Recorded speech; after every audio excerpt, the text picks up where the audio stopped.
Hi viewers, welcome to Anil tuition YouTube channel. ఈరోజు మనం ఈ వీడియోలో కేంద్ర ప్రభుత్వం ఆధ్వర్యంలో నడిచే రైల్వే రిక్రూట్మెంట్ బోర్డు నుంచి మనకి అసిస్టెంట్ లోకో పైలట్ ఉద్యోగాలకు నోటిఫికేషన్ అనేది మనకి జనవరి నెల 19వ తారీఖు రిలీజ్ అయింది. సో దీనికి సంబంధించి సిలబస్ అనేది ఏ విధంగా ఉంటుంది, వేకెన్సీస్ అనేవి మన సికింద్రాబాద్ జోన్కి సంబంధించి ఎన్ని కేటాయించడం జరిగింది, మీరు ఆన్లైన్ అప్లికేషన్ ఫిల్ చేసేటప్పుడు తీసుకోవాల్సిన జాగ్రత్తలు ఏంటి, ఈడబ్ల్యూఎస్ రిజర్వేషన్ అదేవిధంగా ఈబీసీ రిజర్వేషన్ అంటే ఏంటి, రిక్రూట్మెంట్ ప్రాసెస్ అనేది కంప్లీట్గా ఏ విధంగా ఉండబోతుంది, మీకు ఎటువంటి మార్క్స్ వస్తే డెఫినెట్గా మీరు ఈ యొక్క ఉద్యోగాన్ని సంపాదించుకోవచ్చు, లాంటి అన్ని వివరాలతో మనం ఈ వీడియో చేయడం జరిగింది. కాబట్టి ఎవరు కూడా స్కిప్ చేయకుండా ఈ వీడియోని పూర్తిగా చూడండి. అదేవిధంగా మీరు కనుక మొట్టమొదటిసారి కనుక మన ఛానల్ చూస్తున్నట్లయితే కనుక కంపల్సరీగా సబ్స్క్రైబ్ చేసుకోండి. అదేవిధంగా ఇక్కడ కింద కనబడుతున్న లైక్ సింబల్ని కనుక మీరు లైక్ చేసినట్లయితే ఈ వీడియో అనేది మరింత మందికి షేర్ అవుతుంది. కాబట్టి కంపల్సరీగా వీడియో చూసే ముందు లైక్ చేశారో లేదో చూసుకోండి. అదేవిధంగా ఈ వీడియో కనుక పూర్తిగా చూసిన తర్వాత మీకు నచ్చితే కంపల్సరీగా మీ ఫ్రెండ్స్ అందరికీ కూడా షేర్ చేయండి. ఫైనల్గా మీకు ఎటువంటి డౌట్ ఉన్నా సరే ఈ యొక్క రైల్వే రిక్రూట్మెంట్ బోర్డుకి సంబంధించి కింద కామెంట్ సెక్షన్లో మీ యొక్క అభిప్రాయాన్ని కామెంట్ చేసినట్లయితే వాటిలన్నింటిలో కూడా రిప్లై ఇస్తాను. ఇంకా మనం లేట్ చేయకుండా డీటెయిల్స్లోకి వెళ్ళిపోతే రైల్వే రిక్రూట్మెంట్ బోర్డు నుంచి మనకి లోకో పైలట్ ఉద్యోగాలకు నోటిఫికేషన్ అనేది రిలీజ్ అయింది. సో జనరల్గా ఎవరైతే బస్సెస్ లేదా లారీస్ నడుపుతున్నారో వాళ్ళని ఏమంటామంటే మనం డ్రైవర్స్ అంటాం. అదేవిధంగా ఈ యొక్క ట్రైన్స్ నడిపే వాళ్ళని ఏమంటారంటే లోకో పైలట్స్ అంటారు. ఈ యొక్క లోకో పైలట్కి సహాయంగా లేదా వాళ్ళకి సహాయం చేస్తూ డ్రైవర్తో పాటు ఎవరైతే ఉంటారో వాళ్ళని ఏమంటారంటే అసిస్టెంట్ లోకో పైలట్ అంటారు. ఈ యొక్క అసిస్టెంట్ లోకో పైలట్కి సంబంధించి మనకి దాదాపుగా కేవలం 10th క్లాస్ క్వాలిఫికేషన్తోనే మనకి యొక్క నోటిఫికేషన్ అనేది రిలీజ్ అయింది. ఈ యొక్క నోటిఫికేషన్కి అప్లై చేసుకోవడానికి బాయ్స్ అదేవిధంగా గర్ల్స్ అంటే పురుషులు స్త్రీలు ఇద్దరికీ కూడా ఎలిజిబిలిటీ ఉంటుంది. కాబట్టి ఎవరు కూడా ఈ యొక్క నోటిఫికేషన్ని మిస్ చేసుకోవద్దు. కేవలం 10th క్లాస్ క్వాలిఫికేషనే కాబట్టి 10వ తరగతి తరగతి ఉన్నటువంటి ప్రతి ఒక్కళ్ళు కూడా ఈ యొక్క నోటిఫికేషన్కి అప్లై చేసుకోండి. ఈ యొక్క నోటిఫికేషన్కి అప్లై చేసుకోవడానికి డేట్స్ చూసినట్లయితే మనకి జనవరి నెల 20వ తారీఖున మనకి అప్లికేషన్ ప్రాసెస్ అనేది స్టార్ట్ అవుతుంది. ఫిబ్రవరి నెల 19వ తారీఖు వరకు మనకి యొక్క అప్లై చేసుకోవడానికి లాస్ట్ డేట్. అదేవిధంగా ఎటువంటి మీరు కనుక ఫిల్ చేసేటప్పుడు ఏదైనా సరే కరెక్షన్స్ కనుక తప్పుగా కనుక మీరు ఎంట్రీ చేసినట్లయితే కరెక్షన్స్కి మీకు ఫిబ్రవరి నెల 20వ తారీఖు నుంచి 29వ తారీఖు వరకు మనం కరెక్షన్స్ అనేవి చేసుకోవచ్చు. సో దాదాపుగా మనకి యొక్క అసిస్టెంట్ లోకో పైలట్ 6,000కు పైగా ఉద్యోగాలు అనేవి ఉన్నాయి. సో రానున్న రోజుల్లో ఆర్ఆర్బీ ఎన్టీపీసీకి సంబంధించి దాదాపుగా 1,00,000కు పైగా ఉద్యోగాలు అనేవి రైల్వే రిక్రూట్మెంట్ బోర్డు రిలీజ్ చేయబోతుంది. కాబట్టి ఎవరైతే నిరుద్యోగులు యొక్క కేంద్ర ప్రభుత్వ ఉద్యోగులకు ప్రిపేర్ అవుతున్నారో వాళ్ళందరూ కూడా మీ యొక్క ప్రిపరేషన్ కొనసాగించండి. సో ఈ యొక్క అసిస్టెంట్ లోకో పైలట్ ఉద్యోగాలకు శాలరీ అనేది దాదాపు 30,000 నుంచి 35,000 రూపాయల మధ్యలో ఉండబోతుంది.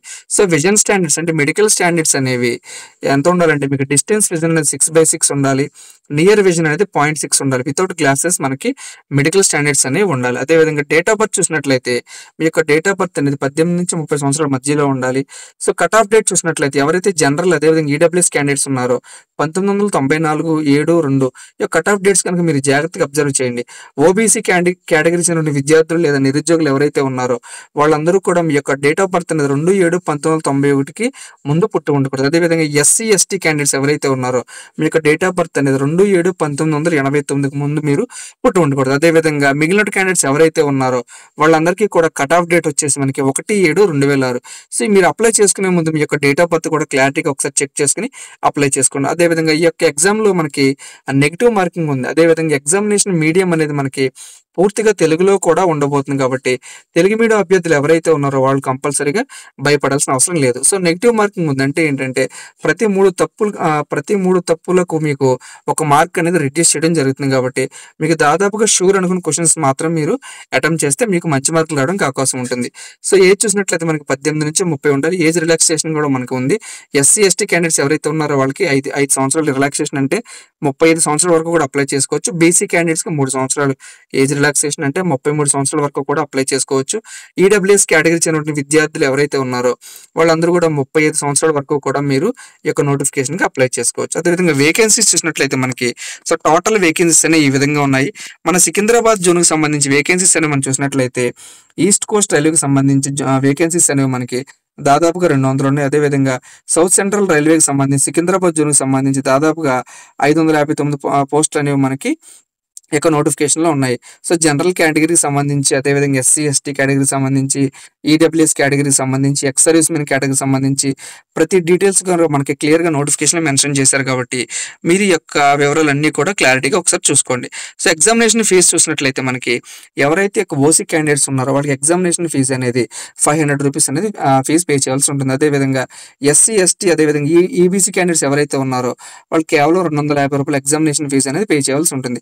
ఎగ్జామినేషన్ ఫీజు అనేది పే చేసిన తర్వాత మీరు గనక ఫస్ట్ స్టేజ్ కంప్యూటర్ టెస్ట్ కనుక అటెండ్ అయినట్లయితే గనక మీకు రూ. 400 ఎవరైతే ఓసీ క్యాండిడేట్స్ ఉన్నారో ఈ యొక్క రూ. 400 అనేవి మళ్ళీ మీ యొక్క అకౌంట్‌లో రిఫండ్ చేయడం జరుగుతుంది. అదేవిధంగా ఎస్సీ, ఎస్టీ అదేవిధంగా ఈడబ్ల్యూఎస్ క్యాండిడేట్స్ ఎవరైతే ఉన్నారో మీరు కట్టినటువంటి ఈ యొక్క రూ. 250 అనేవి పూర్తిగా మరలా మీ అకౌంట్‌కి వాళ్ళు రిఫండ్ చేయడం జరుగుతుంది. ఎప్పుడంటే మీరు సీబీటీ 1కి అటెండ్ అయినప్పుడు మాత్రమే. అంటే మీరు గనక సీబీటీ 1కి అటెండ్ అయినట్లయితే ఇక్కడ ఏదైతే ఎగ్జామినేషన్ ఫీజు అనేది మీరు పే చేశారో దాన్ని మరలా మీ యొక్క బ్యాంక్ అకౌంట్‌కి గవర్నమెంట్ అనేది వేయడం జరుగుతుంది. అది కూడా గమనించండి. అదేవిధంగా ఈడబ్ల్యూఎస్ రిజర్వేషన్ అంటే ఏంటంటే మీ యొక్క యాన్యువల్ ఇన్కమ్ అనేది 8 లక్షల లోపు ఉంటే కనుక మీకు ఈడబ్ల్యూఎస్ రిజర్వేషన్ అనేది వర్తిస్తుంది. సో, దీనికి సంబంధించి పారామీటర్స్ కూడా ఇక్కడ ఉన్నాయి, ఒకసారి చూసుకోండి. అదేవిధంగా ఈబీసీ కేటగిరీకి సంబంధించి మీ యొక్క యాన్యువల్ ఇన్కమ్ అనేది 50,000 లోపల ఉంటే కనుక మీరు ఈబీసీ కేటగిరీకి చెందినటువంటి విద్యార్థులు, అంటే ఎకనామికల్లీ బ్యాక్వర్డ్ క్యాస్ట్ అనమాట. సో, ఈబీసీ అంటే ఏంటంటే ఇది రిజర్వేషన్స్ వర్తించదు. బట్ ఫీజు అనేది మీకు మినహాయింపు కావాలంటే కనుక మీరు ఈబీసీ సర్టిఫికేట్ కూడా ప్రొడ్యూస్ చేయవలసి ఉంటుంది. సో, టోటల్‌గా రిక్రూట్మెంట్ ప్రాసెస్ అనేది మనకి 2 స్టేజెస్‌లో ఉంటుంది. ఫస్ట్ స్టేజ్ వచ్చేసి మనకి సీబీటీ 1 ఉంటుంది. తర్వాత సెకండ్ స్టేజ్ అనేది సీబీటీ 2 ఉంటుంది. సో, మెయిన్‌గా ఈ యొక్క 2 స్టేజెస్‌లో ఎవరైతే క్వాలిఫై అవుతారో వాళ్ళు next computer based aptitude test అదేవిధంగా డాక్యుమెంట్ వెరిఫికేషన్‌కి వెళ్ళడం జరుగుతుంది. ఈ యొక్క ఫస్ట్ సీబీటీ అదేవిధంగా సెకండ్ సీబీటీ ఎగ్జామినేషన్ అనేది పూర్తిగా తెలుగులోనే ఉంటుంది. అదేవిధంగా ఈ యొక్క ఎగ్జామ్‌కి మనకి తెలుగులోనే కండక్ట్ చేయడం జరుగుతుంది. నెగెటివ్ మార్కింగ్ కూడా ఉంది కాబట్టి ఎవరైతే ప్రిపేర్ అవుతున్నారో వాళ్ళు ఏదైతే మీరు క్వెషన్ షూర్‌గా ఉన్నారో దాన్ని అటెంప్ట్ చేస్తే మీకు మంచి మార్కులు అనేవి రావడం జరుగుతుంది. సో, ఆన్‌లైన్ అప్లికేషన్ ఫిల్ చేసేటప్పుడు మీరు మీ యొక్క మొబైల్ నెంబర్ అదేవిధంగా మెయిల్ ఐడీ మీరు ఫ్రీక్వెంట్‌గా ఏదైతే యూజ్ చేస్తున్నారో అదే ఇవ్వాల్సి ఉంటుంది. ఎందుకంటే రైల్వే రిక్రూట్మెంట్ బోర్డ్ నుంచి మీకు ప్రతి కమ్యూనికేషన్ కూడా మీకు మొబైల్ నెంబర్‌కే రావడం జరుగుతుంది. కాబట్టి మొబైల్ నెంబర్ కూడా మీరు ప్రస్తుతం ఏది వాడుతున్నారో అదే మొబైల్ నెంబర్ అనేది ఇవ్వాల్సి ఉంటుంది. సో, స్టేజ్ 1 చూసినట్లయితే మనకి కంప్యూటర్ బేస్డ్ ఎగ్జామినేషన్ స్టేజ్ 1 అనేది మనకి 60 మినిట్స్ అంటే దాదాపుగా గంట పాటు మనకి ఎగ్జామినేషన్ అనేది ఉండబోతుంది. పూర్తిగా ఆన్‌లైన్ ఎగ్జామినేషన్ మాత్రమే ఇది, ఆఫ్‌లైన్ కాదు. మీరు ఆన్‌లైన్‌లోనే ఎగ్జామ్ అనేది రాయవలసి ఉంటుంది. సో, దీనికి సంబంధించి 75 క్వెషన్స్ ఉంటాయి. మనకి మాక్సిమం మార్క్స్ వచ్చేసి 75 కేటాయించడం జరిగింది. సో, క్వాలిఫైయింగ్ మార్క్స్ చూసినట్లయితే ఓసీ అదేవిధంగా ఈడబ్ల్యూఎస్ కేటగిరీస్ ఉన్న విద్యార్థులు ఎవరైతే ఉన్నారో వాళ్ళకి 40% అంటే దాదాపుగా మీకు 30 మార్కులు వస్తే సరిపోతుంది. అంటే ఉన్నటువంటి 75 మార్కులు మీరు కనుక 30 మార్కులు కనుక పొందినట్లయితే మీరు ఈ యొక్క సీబీటీ 1 అనేది క్వాలిఫై అవ్వడం జరుగుతుంది. సో, నెక్స్ట్ చూసినట్లయితే ఈ యొక్క సీబీటీ 1కి సంబంధించి సిలబస్ అనేది ఇక్కడ ఉంది. సో, దీని మీరు ఒకసారి స్క్రీన్ షాట్ తీసుకోండి. మ్యాథమెటిక్స్ అదేవిధంగా మెంటల్ ఎబిలిటీ, జనరల్ సైన్స్ అదేవిధంగా జనరల్ అవేర్నెస్ సంబంధించి 4 సెక్షన్స్ అనేవి మనకి ఈ యొక్క సీబీటీ 1లో పెట్టడం జరిగింది. సో, అదేవిధంగా సీబీటీ 2కి సంబంధించి సీబీటీ 2 అంటే ఏంటంటే సీబీటీ 1లో ఎవరైతే క్వాలిఫై అయ్యారో వాళ్ళు 1:15 రేషియోలో మిమ్మల్ని సీబీటీ 2కి పిలవడం జరుగుతుంది. ఈ యొక్క సీబీటీ 2లో ఏంటంటే పార్ట్ ఏ అదేవిధంగా పార్ట్ బి అని 2 సెక్షన్స్ ఉంటాయి. ఈ యొక్క పార్ట్ ఏ ఏంటంటే 90 మినిట్స్ ఉంటుంది ఎగ్జామ్, 100 క్వెషన్స్ ఉంటాయి. పార్ట్ బి అనేది 60 మినిట్స్ ఉంటుంది, 75 క్వెషన్స్ ఉంటాయి.